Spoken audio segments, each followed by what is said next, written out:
Hi everyone, I'm Rabbi Eve Posen, one of the co-authors of Pirkei Imahot, The Wisdom of Mothers, The Voices of Women. My co-author, Lois Shanker, and I wondered what would happen if we looked at Jewish texts from a woman's perspective. All of our texts that we have, all the texts I learned growing up, are all men to men and about their vision of the world. So we wondered, what wisdom can women bring? We reimagined Pirkei Avot. It begins, Moses received Torah from God at Sinai. He transmitted it to Joshua, Joshua to the elders to the prophets, and the prophets to the members of the great assembly.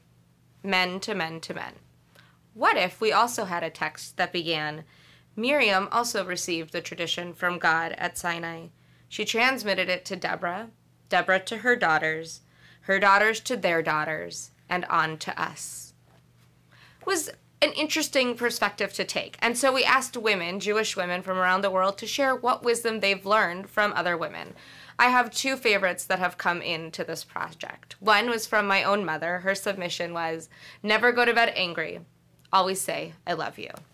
She said this to me a couple of nights before I got married to my husband as a way to remind me to watch myself, to check my emotions, to lead to a healthy marriage. But now I have children and I'm in the world working as a rabbi, and it speaks to me differently. Never end a day or a meeting angry. Find a way to engage in dialogue. Find a way to say, I love you because you are a fellow human being. She meant it to be good for my marriage. Turns out it's really good for the way that I view the world. The other piece of wisdom that we received was from Ruth Messenger, who's the Global Ambassador of American Jewish World Service. She writes, I work in and outside the Jewish community to make social change and create a greater degree of justice in the world. What I have learned from this experience is we cannot retreat to the luxury of being overwhelmed. If you look out at the world and you see all the work that has to happen and you just feel, oh, I'm so overwhelmed, I don't even know where to start, and then do nothing, that's what she's warning us against. There are so many things to do in the world. As a wife, as a mother, as a human being, as a rabbi, I feel this all the time. I'm so overwhelmed. But if I just say I'm overwhelmed and do nothing, I'm really not doing anything to help me move forward.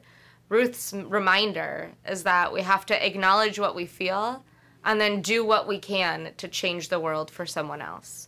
This book has just been incredible with the different pieces of wisdom that I received from other women in my life.